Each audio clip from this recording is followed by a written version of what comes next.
General test अब compulsory हो चुका है, बट कौन से बच्चों के लिए कंपलसरी हो चुका है? अब आप सभी के लिए सीयूटी में हर एक क्वेश्चन अटेम्प्ट करना कंपलसरी हो चुका है। बट क्या नेगेटिव मार्किंग होगी या नहीं होगी? ऐसे बहुत सारे डाउट्स अभी भी आप सभी के मन में हैं इन ऑफिशियल चेंजेस को लेके जो सीयूटी यूजी 2025 में किए गए हैं। पूरा का पूरा एग्जाम पैटर्न आपका चेंज हो चुका है, लेकिन अभी भी आपके मन में बहुत सारे डाउट्स हैं। भैया लीगल स्टडीज हमारा हट चुका है, तो अब हमें किस चीज की तैयारी करनी है? बीएलएलबी करने के लिए। ये सारे डाउट्स आज इस एक वीडियो में मैं आपके क्लियर करने वाला हूं। आपका टाइम बचाने के लिए नीचे टाइम स्टैम्प मैंने आपको दे रखा है कि कितने से कितने टाइम में मैंने किस चीज के बारे में बात कर रखी है। हर एक चेंज मैंने बहुत डिटेल में एक्सप्लेन किया है। अगर अभी तक आपको समझ नहीं आया तो अब समझ आ जाएगा। और रिक्वेस्ट मैं ये करूंगा कि आप इस वीडियो को अपने दोस्तों के साथ या फिर अपने क्लास ग्रुप पे जरूर शेयर करिएगा, जिससे उन्हें ये जो सीयूटी यूजी में चेंजेस आए हैं उसके बारे में अच्छे से समझ आ जाए। बाकी गाइस, ये जो ऑफिशियल नोटिस है सीयूटी यूजी 2025 में चेंजेस का,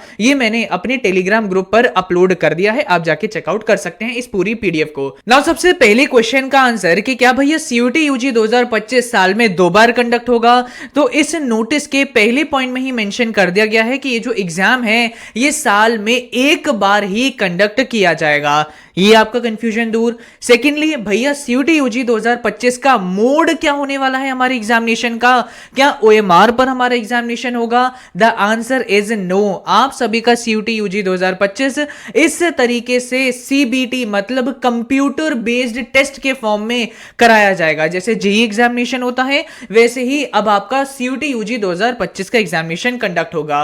आप में से कई बच्चे थोड़ा घबरा गए हैं कि भैया कंप्यूटर पर टेस्ट होगा, क्या बहुत डिफिकल्ट तरीके से टेस्ट होता है? बिल्कुल भी नहीं। ओएमआर से बहुत ही आसान होता है सीबीटी में अपने एग्जामिनेशन को कंडक्ट करवाना। नाउ कैसे होता है इसके बारे में मैं आगे डिटेल में आपको एक वीडियो प्रोवाइड करूंगा, लेकिन सीबीटी में आपका एग्जाम हो चुका है, इसकी एक बहुत बड़ी आपके लिए खुशखबरी है। इसी के साथ साथ एक सबसे बड़ा चेंज जो हमें देखने को मिल रहा है दैट इज कि अब कैंडिडेट्स को अलाउ कर रखा है उन सब्जेक्ट्स को भी चूज करने के लिए जो उनके पास क्लास 12th में नहीं है। जैसे अगर आप एक साइंस स्टूडेंट हैं तब भी आपके पास मौका है कि आप सीयूटी के अंदर ह्यूमैनिटीज के सब्जेक्ट के एग्जामिनेशन अटेम्प्ट कर सकते हैं। नाउ पहले क्या होता था, अगर आप ऐसे सब्जेक्ट का एग्जाम देते हैं जो आपके पास 12th में नहीं है तो आगे चल के दिल्ली यूनिवर्सिटी की सब्जेक्ट मैपिंग में आपको रिजेक्ट कर दिया जाता था। तो अब दिल्ली यूनिवर्सिटी में सब्जेक्ट मैपिंग नहीं होगी और साथ ही साथ लेसर रिजेक्शंस आपको देखने को मिलेंगे। So this is a very very big update. इस अपडेट की वजह से बहुत सारे बड़े बड़े चेंजेस हमें सीयूटी में देखने को मिलेंगे, खासकर कट ऑफ में। इसी के साथ साथ आपके एग्जाम ड्यूरेशन में भी एक बड़ा चेंज किया गया है दैट इज कि हर एक सब्जेक्ट का एग्जामिनेशन 60 मिनट्स के अंदर कंप्लीट किया जाएगा। पहले भी होता था, जैसे हमारे physics, chemistry, maths and general test 60 minutes में हो जाते थे, लेकिन बाकी ह्यूमैनिटीज के जैसे हिस्ट्री, पॉलिटिकल साइंस सब्जेक्ट हैं ये 45 मिनट्स के होते थे।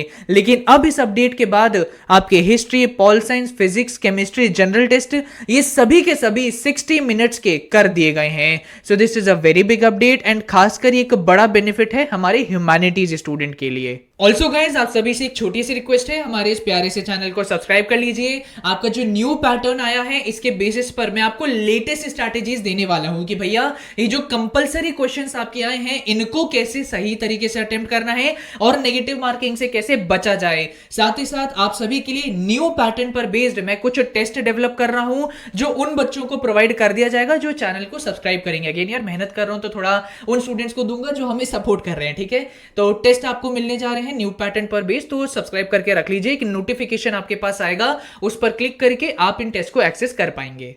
Now, अब आगे जो मैं आप सभी को कुछ अपडेट्स देने वाला हूं they are basically not good updates guys. सबसे पहला तो अब जितने भी क्वेश्चन आपके सीयूटी एग्जामिनेशन में आएंगे all are going to be compulsory for you to attempt. जैसे 50 क्वेश्चन आपके डोमेन्स में आएंगे तो 50 के 50 अब आप सभी को अटेम्प्ट करने पड़ेंगे। पहले होता था 40 आप अटेम्प्ट करते थे, 10 छोड़ने के ऑप्शन होते थे एंड ये चीज सबसे बढ़िया होती थी, लेकिन अब आपको 50 के 50 अटेम्प्ट करने पड़ेंगे। एक न्यूज चैनल पे ये भी अपडेट चल रही थी कि नेगेटिव मार्किंग हटा दी गई है, बट द अपडेट इज कि नेगेटिव मार्किंग एग्जिस्ट करती है, नेगेटिव मार्किंग होगी।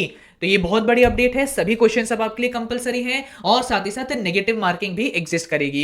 इस अपडेट के बाद मुझे लगता है कि स्टूडेंट कम्युनिटी में थोड़ा डर बैठेगा। उसी के साथ साथ एक अपडेट है गाइस कि जो भी हमारे कुछ ऐसे डोमेन सब्जेक्ट्स हैं जैसे entrepreneurship, teaching aptitude, fashion studies, tourism, legal studies, engineering, graphics, ये सभी के सभी डोमेन्स अब सीयूटी से डिसकंटिन्यू कर दिए गए हैं, मतलब हटा दिए गए हैं। अब गाइस जैसे मुझसे कई बच्चे पूछ रहे थे कि भैया I want to pursue LLB course जिसके अंदर लीगल स्टडीज की रिक्वायरमेंट होती है, तो हम क्या करें? तो ये चीज गाइस एनटीए ने अपनी सेकंड लाइन में बताई है कि जिन भी प्रोग्राम्स में इन सब्जेक्ट्स की रिक्वायरमेंट होती है तो इन प्रोग्राम्स में एडमिशन लेने के लिए अब आप सभी का एडमिशन होगा जनरल एप्टीट्यूड टेस्ट के बेसिस पर। मतलब आपको अगर किसी भी कोर्स में लीगल स्टडीज की रिक्वायरमेंट है तो उसका पेपर नहीं होगा, आपका जनरल टेस्ट का जो स्कोर होगा वो कंसीडर किया जाएगा बीएलएलबी में एडमिशन लेने के लिए। सो आई होप ये जो लीगल स्टडीज का डाउट कई बच्चों में था ये मैंने क्लियर कर दिया है।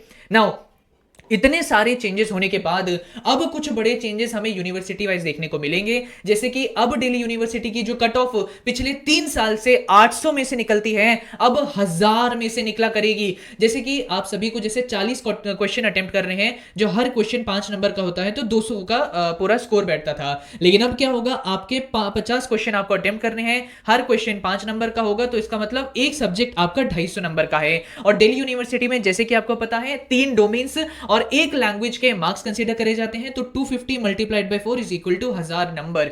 तो अब जो आपका कट ऑफ का डेटा मैं आपको बताने वाला था ये भी अब पूरा का पूरा चेंज हो चुका है। इसी के साथ साथ अब मैं आपको बोलूंगा कि अपनी जो पढ़ाई की स्ट्रैटेजीज हैं इसमें भी अब आपको थोड़े चेंजेस लाने पड़ेंगे। मतलब पूरी की पूरी एनसीईआरटी आपको अच्छे से रटनी पड़ेगी, अच्छे से पढ़नी पड़ेगी, क्योंकि कहीं से भी अगर आपके पास सवाल आए तो आपके पास लीव करने का ऑप्शन नहीं होगा। अब ये सभी के सभी क्वेश्चंस आपके लिए कंपलसरी हो गए हैं। तो ये एक बड़ी अपडेट है, इसकी वजह से अब आपको अपनी पढ़ाई की स्ट्रैटेजी में रिलेवेंट चेंजेस करने पड़ेंगे। बट एक चीज मैं अभी आपको बोलूंगा कि जनरल टेस्ट की तैयारी अभी मत करिएगा। जैसे आपको पता है कि जनरल टेस्ट के एग्जामिनेशन को नया नाम दे दिया गया है गैट, जनरल एप्टीट्यूड टेस्ट। सो इस सब्जेक्ट के सिलेबस में भी अब कई चेंजेस आने वाले हैं, changes will be there in its content. तो अभी आप सभी को जीटी की तैयारी नहीं करनी है।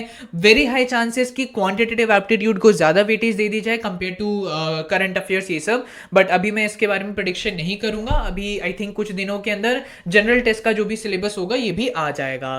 नाउ एक चीज गाइस मुझे अभी भी समझ नहीं आ रही है कि ये सारे जो अपडेट्स हैं क्या ये बिल्कुल पक्की तरह कंफर्म हो गए हैं, क्योंकि अगर आप सभी इनका जो मैंने डॉक्यूमेंट अपने टेलीग्राम पे भेजा है उसको पढ़ेंगे तो हेडलाइन में ही लिख दिया गया है that it is a draft proposal.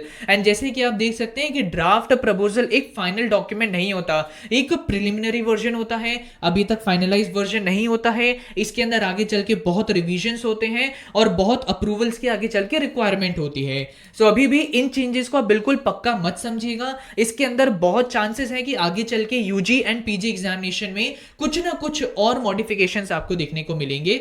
But हाँ, यूजीसी की तरफ से ये गाइडलाइंस आई हैं और यूजीसी के अंदर ही ज्यादातर कॉलेजेस चलते हैं और कई स्कूल्स को अपनी गाइडलाइंस बनानी पड़ती हैं, तो कम चांसेस हैं कि कॉलेज और स्कूल यूजीसी की गाइडलाइन के खिलाफ जाएंगे। एक्सेप्ट करना ही पड़ेगा इनकी गाइडलाइंस को, दादागिरी टाइप है, बट नो वरीज।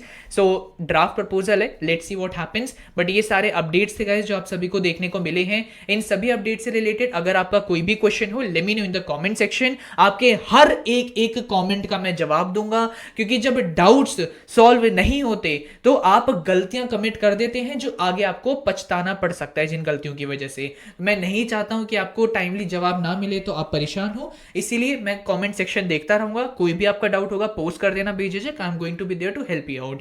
बाकी चैनल को सब्सक्राइब कर लीजिए, वीडियो लाइक कर लीजिए। मिलते हैं अपनी अगली वीडियो में, तब तक के लिए ऑल द वेरी बेस्ट।